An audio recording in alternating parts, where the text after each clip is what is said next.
Good morning, or whenever it is that you watch this. I'm Pastor Miles, and I want to welcome you to Coffee Time. Before I get started, I want to ask you to make sure that you share, like, and subscribe to this channel. And if you have questions about life, faith, God, the Bible, culture, philosophy, theology, send them to me at questions@pastormiles.com. Those questions will help me prepare future content for this channel. So make sure you send those questions to questions@pastormiles.com. And then today, let's talk about hope. Get your coffee.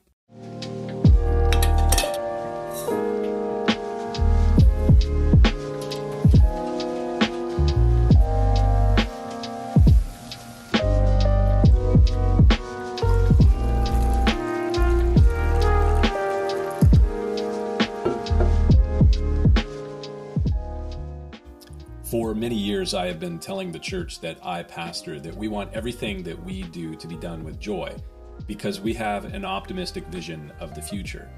But honestly, it is sometimes difficult to have an optimistic vision of the future, especially when you are looking at the chaos of the present. But the Apostle Paul, in his letter to the church at Rome, he writes, "For whatever things were written before were written for our learning, that we, through the patience and comfort of the Scriptures, might have hope." The patience and comfort of the Scriptures bring us hope. A hope which Paul has said previously in the book of Romans, in Romans chapter 5, a hope that does not disappoint. Now, we've all been disappointed by wishful thinking kind of hope. That's the kind of hope that San Diegans had for decades, every single fall during the football season. But we no longer have an NFL football team to disappoint our hope, so we don't have to be disappointed in that way. The kind of hope that Paul speaks of in Romans chapter 5 and 15 is a hope that does not disappoint. It is not that wishful thinking kind of hope.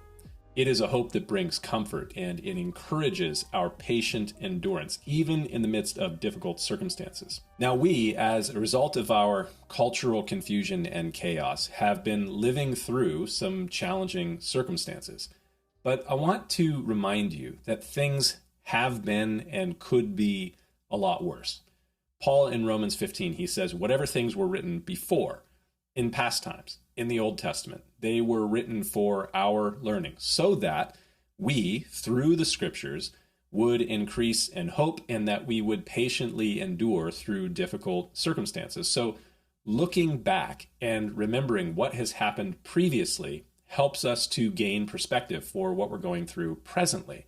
And also the Scriptures, they give us insight prophetically and predictively into future things that are going to come to pass in the future so that we would have hope. So, as I said, I want to remind you that things have been a lot worse in the past. And when I think about that, I'm reminded of the times in history, like in the Old Testament with the prophet Isaiah or the prophet Jeremiah. And when you read through the stories of Jeremiah and Isaiah, you realize things could be a whole lot worse. At the time of the prophet Isaiah, the northern 10 tribes of Israel, the 10 northern tribes, the northern kingdom of Israel was effectively destroyed by the Assyrian invasions of the 8th century BC.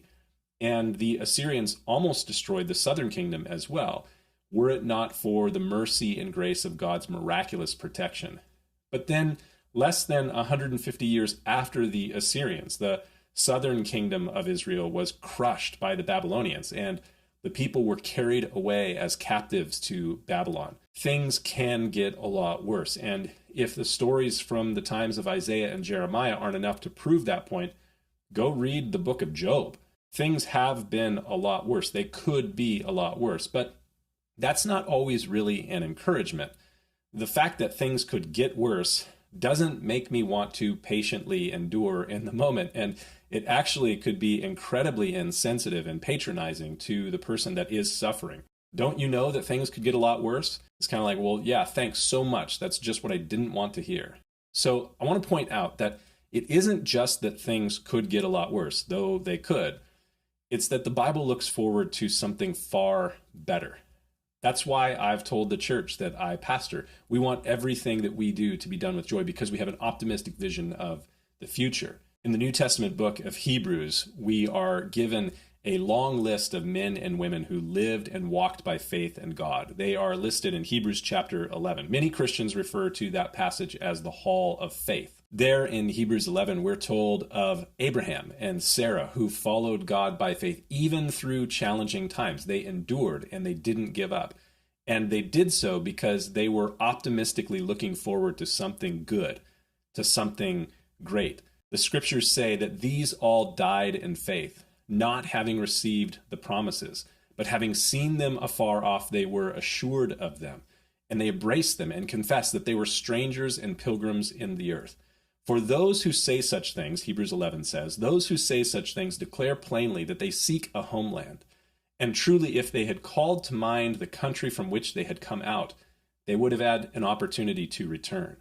But now they desire a better, that is, a heavenly country. Therefore, God is not ashamed to be called their God, for he has prepared for them a city.